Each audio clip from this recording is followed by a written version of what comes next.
بسم اللہ الرحمن الرحیم۔ بے شک تمام تعریفیں اللہ کے لیے ہیں۔ سامعین کرام السلام علیکم۔ سامعین کرام، حضرت علی رضی اللہ تعالیٰ عنہ جب خلیفہ بنے تو سب سے پہلے ان کو جو مشکل پیش آئی وہ تھا حضرت عثمان رضی اللہ تعالیٰ عنہ کا قصاص، یعنی کہ ان لوگوں کو سزا دینا جنہوں نے حضرت عثمان رضی اللہ تعالیٰ عنہ کا خون بہایا تھا۔ تو سامعین کرام، اس کے لیے مختلف آپ کو دشواریوں کا مختلف مشکلات کا سامنا کرنا پڑا، اور آج کی ویڈیو میں آپ لوگ دیکھیں گے کہ حضرت عثمان رضی اللہ تعالیٰ عنہ کے قصاص پر حضرت علی رضی اللہ تعالیٰ عنہ اور حضرت عائشہ رضی اللہ تعالیٰ عنہ کے درمیان اختلافات بنے، اور ان اختلافات کو آگے کون سی شکل دے دی گئی، اور ان اختلافات میں کوفہ والوں نے اور بصرہ والوں نے کن کا ساتھ دیا تھا۔ تو سامعین کرام، اس سے پہلے کہ ہم ویڈیو کا باقاعدہ آغاز کریں، میں اپنے سامعین کرام سے گزارش کروں گا کہ جو لوگ ہمارے چینل کی ویڈیو کو پہلی بار دیکھ رہے ہیں وہ اس چینل کو سبسکرائب کر لیں اور ساتھ موجود گھنٹی کے نشان کو دبا دیں تاکہ آپ لوگوں کو ہماری ڈیلی نئی آنے والی ویڈیو کا نوٹیفیکیشن مل سکے، آپ ہماری ویڈیو کو بر وقت دیکھ سکیں۔ سامعین کرام، ہمارے چینل پر جاری اسلامی تاریخ کا جو سلسلہ چل رہا ہے اس میں آج آپ لوگ حضرت علی بن ابی طالب رضی اللہ تعالیٰ عنہ کے متعلق 11واں پارٹ دیکھ رہے ہیں۔ سامعین کرام، جیسا کہ گزشتہ ویڈیو میں آپ لوگوں نے دیکھا تھا کہ جب حضرت عثمان غنی رضی اللہ تعالیٰ عنہ کو شہید کر دیا گیا اور ان کے بعد حضرت علی رضی اللہ تعالیٰ عنہ خلیفہ بنے تو اس وقت کس طرح کے حالات پیدا کر دیے گئے، اور جو تحریک شروع کی گئی حضرت علی رضی اللہ تعالیٰ عنہ کے متعلق اس کو کس طرح سے پلایا گیا پورے ملک کے اندر، اور پھر اس پر حضرت علی رضی اللہ تعالیٰ عنہ نے کون سے اہم کام شروع کیے۔ سامعین کرام، حضرت علی رضی اللہ تعالیٰ عنہ کو جب مکہ کی تیاریوں کا حال معلوم ہوا، یعنی کہ جو مکہ کے اندر تیاریاں ہو رہی تھیں ان کا جب حضرت علی رضی اللہ تعالیٰ عنہ کو معلوم ہوا تو آپ نے سب سے پہلے عراق جانے کا خیال کیا، کیونکہ مکہ میں جو تیاریاں ہو رہی تھی وہ وہاں سے عراق پر سب سے پہلے قبضہ کرنے کی تیاریاں تھیں۔ تو وہاں مخالفین سے پہلے آپ پہنچ کر بیت المال کی حفاظت کرنا چاہتے تھے، کیونکہ بیت المال جو عراق کا بیت المال تھا اس کو قبضہ کرنے کی کوشش کی جا رہی تھی۔ تو سامعین کرام، آپ بیت المال کی حفاظت کرنے کے لیے وہاں سے نکلے اور اہل عراق کو اپنی وفاداری کا سبق سکھانے کے لیے۔ تو سامعین کرام، انصار کرام جو آپ کے ساتھ تھے وہ انہوں کو جب اس ارادے کی خبر ہوئی تو وہ آپ کی خدمت میں پیش ہوئے، اور حضرت عقبہ بن عامر رضی اللہ تعالیٰ عنہ جو کہ بڑے ہی مایہ ناز بہت بزرگ صحابی تھے، اور غزوہ بدر میں سرور کائنات نبی کریم صلی اللہ علیہ وسلم کے ہم رکاب بھی رہ چکے تھے۔ یہ انصار کی جانب سے انہوں نے گزارش کی کہ آپ دارالخلافہ چھوڑ کر نہ جائیں، آپ دارالخلافہ کو اکیلا چھوڑنا کسی طرح بھی مناسب نہیں ہے۔ انہوں نے بتایا کہ جب عمر فاروق رضی اللہ عنہ کے عہد میں بھی بڑی جنگیں پیش آئیں، لیکن حضرت عمر فاروق رضی اللہ تعالیٰ نے کبھی مدینے سے باہر قدم نہیں نکالا۔ اگر اس وقت خالد رضی اللہ تعالیٰ عنہ، ابو عبیدہ رضی اللہ تعالیٰ عنہ، سعد وقاص رضی اللہ تعالیٰ عنہ، ابو موسیٰ اشعری رضی اللہ تعالیٰ نے شام و ایران کو تاہ و بلاغ کر دیا تھا، تو اس وقت بھی ایسے جان بازوں کی کمی نہیں ہے۔ تو ان کی بات سن کر حضرت علی رضی اللہ تعالیٰ نے فرمایا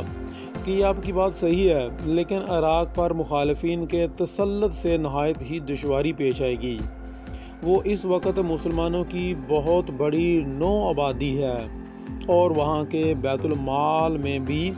بہت سارا مال و زر ہے، اس لیے میرا وہاں پر موجود رہنا نہایت ضروری ہے۔ اور مدینے میں آپ نے عام منادی کرا دی، عام یعنی کہ اعلان کرا دیا کہ لوگ سفر عراق کے لیے تیار ہو جائیں۔ سامعین کرام، چند محتاط صحابہ کرام کے سوا تقریباً اہل مدینہ آپ کے ساتھ چل دیے۔ سامعین کرام، زی کار ایک مقام ہے، وہاں پر پہنچ کر معلوم ہوا کہ حضرت طلحہ رضی اللہ تعالیٰ عنہ اور زبیر رضی اللہ تعالیٰ عنہ جو ہے وہ آپ سے سبقت لے کر پہلے بصرہ پہنچ گئے ہیں، اور بنو سعد کے علاوہ تقریباً تمام بصرہ والوں نے ان کے ہاتھ پر بیعت کر لی ہے۔ سامعین کرام، یہ سن کر حضرت علی رضی اللہ تعالیٰ عنہ نے زی کار میں قیام کیا اور حضرت امام حسن یعنی کہ انہوں نے اپنے بیٹے کو امام حسن رضی اللہ تعالیٰ عنہ کو حضرت عمار بن یاسر رضی اللہ تعالیٰ عنہ کے ساتھ کوفہ روانہ کیا کہ لوگوں کو مرکز خلافت کی عنات پر آمادہ کریں۔ حضرت امام حسن رضی اللہ تعالیٰ عنہ جس وقت کوفہ پہنچے، اس وقت حضرت ابو موسیٰ اشعری رضی اللہ تعالیٰ عنہ جو کہ ولی کوفہ تھے، وہ مسجد میں ایک عظیم و شان مجمع کے سامنے تقریر کر رہے تھے اور بتلا رہے تھے کہ سرور کائنات صلی اللہ علیہ وآلہ وسلم نے جس فتنے کا خوف دلایا تھا وہ اب ہمارے سر پر ہے، اس لیے بہتر ہے کہ ہتھیار بیکار کر دی جائیں اور بالکل عزلت نشین ہو جاؤ۔ رسول اللہ صلی اللہ علیہ وسلم نے فرمایا ہے کہ فتنہ و فساد کے وقت سونے والا بیٹھنے والے سے اور بیٹھنے والا چلنے والے سے بہتر ہے۔ اسی آسنا میں حضرت امام حسن رضی اللہ تعالیٰ عنہ مسجد میں داخل ہوئے اور حضرت ابو موسیٰ اشعری رضی اللہ تعالیٰ عنہ سے مخاطب ہو کر کہا، تم بھی ہماری مسجد سے نکلو اور جہاں جی چاہے چلے جاؤ۔ اس کے بعد امام حسن رضی اللہ تعالیٰ ممبر پر کھڑے ہو کر انہوں نے لوگوں کو امیر المومنین کی مساعدات پر آمادہ کیا۔ سامعین کرام، حجر بن عادی کندی نے جو کوفہ کے نہایت ہی معزز اور ذی اثر بزرگ تھے، حضرت امام حسن رضی اللہ تعالیٰ عنہ کی تاکید کی اور کہا، صاحبو، امیر المومنین نے خود اپنے صاحبزادے کو بھیج کر تمہیں دعوت دی ہے، اس دعوت کو قبول کرو اور علم حیدری کے نیچے جمع ہو کر فتنے و فساد کی آگ کو سرد کر دو۔ میں خود تم میں سے سب سے پہلے چلنے کو تیار ہوں۔ سامعین کرام، الغرض حضرت امام حسن رضی اللہ تعالیٰ عنہ اور حجر بن عادی کی تقریروں نے لوگوں کو حضرت علی رضی اللہ تعالیٰ عنہ کی عنات پر آمادہ کر دیا، اور سامعین کرام، دوسری طرف امیر المومنین کی اطاعت اور فرمان برداری کی صدائیں بلند ہوئی، اور دوسرے ہی دن صبح کے وقت تقریباً 9,500 جان بازوں کی ایک جماعت مسلح ہو کر حضرت امام حسن رضی اللہ تعالیٰ عنہ کے ساتھ روانہ ہوئی، اور جہاں پر حضرت علی رضی اللہ تعالیٰ عنہ مقام زی کار میں موجود تھے، امیر المومنین کی فوج میں جا ملی۔ سامعین کرام، جناب امیر رضی اللہ تعالیٰ عنہ نے اپنی فوج کو نئے سرے سے ترتیب دے کر بصرہ کا رخ کیا، یعنی کہ آپ فوج کو نئے سرے سے انہوں نے ترتیب دی اور بصرہ کی طرف چل دیے۔ سامعین کرام، اس وقت بصرہ میں یہ حال تھا کہ وہاں 3 گروہ بن چکے تھے، لوگ 3 گروہوں میں تقسیم ہو چکے تھے۔ ایک گروہ جو تھا وہ بالکل خاموش اور غیر جانبدار تھا، اور دوسرا گروہ حضرت علی رضی اللہ تعالیٰ عنہ کا طرفدار تھا، جبکہ تیسرا حضرت عائشہ رضی اللہ تعالیٰ عنہا اور حضرت طلحہ رضی اللہ تعالیٰ عنہ کا حامی تھا۔ سامعین کرام، خانہ جنگی کی یہ تیاریاں دیکھ کر پہلی جماعت نے مصلحت کی بڑی کوشش کی، بلکہ ہر فریق کے نیک لوگ اس کی تائید میں تھے۔ حضرت علی رضی اللہ تعالیٰ عنہ اور حضرت عائشہ رضی اللہ تعالیٰ عنہا دونوں چاہتے تھے کہ جنگ کی نوبت نہ آنے پائے اور کسی طرح باہمی اختلافات کو دور کیا جائے۔ سامعین کرام، صلح کی گفتگو ترقی پر تھی اور فریقین جنگ کے تمام احتمالات دلوں سے دور ہو چکے تھے، یعنی کہ دونوں فریقین کے درمیان بات چیت ہو چکی تھی اور جنگ جو تھی وہ بالکل ختم ہو چکی تھی اور کسی حالات بالکل سازگار ہو چکے تھے، اور رات کے سناٹے میں ہر فریق آرام کی نیند سو رہا تھا کہ اب کوئی خطرہ نہیں ہے۔ لیکن سامعین کرام، دونوں فریقوں میں سے کچھ ایسے عناصر بھی شامل تھے کہ جو یہ نہیں چاہتے تھے کہ یہ جو حالات پیدا ہو چکے ہیں وہ مصالحات کے ذریعے حل ہو جائیں،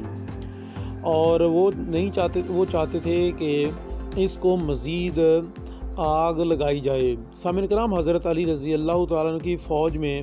صوبائی انجم کے ارکان اور حضرت عثمان رضی اللہ تعالیٰ عنہ کے قاتلوں کا گروہ شامل تھا،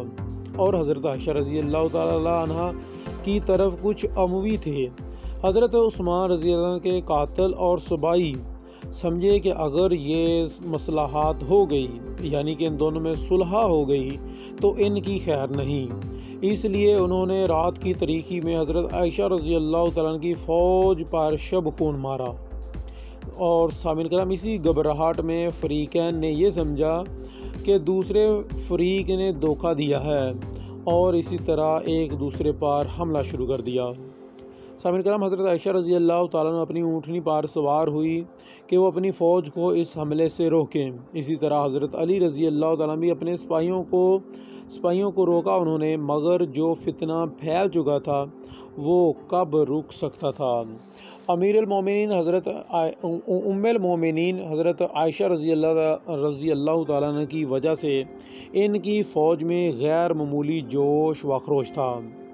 سامعین کرام، قلب فوج میں ان کا ہدوج تھا۔ محمد بن طلحہ رضی اللہ تعالیٰ جو سوار تھے ان کے آفیسر تھے، اور عبداللہ بن زبیر رضی اللہ تعالیٰ عنہ جو تھے وہ پیادہ فوج کی سربراہی پر مامور تھے، اور پوری فوج کی قیادت حضرت طلحہ اور زبیر رضی اللہ تعالیٰ عنہ کے ہاتھوں میں تھی۔ سامعین کرام، آج کی ویڈیو کا یہاں پر اختتام کرتے ہیں۔ اس کے بعد کیا ہوا تھا وہ انشاءاللہ آپ جانیں گے ہماری کل کی ویڈیو میں۔ تب تک کے لیے اجازت چاہتا ہوں، دعاؤں میں یاد رکھیے گا۔ اللہ نگہبان۔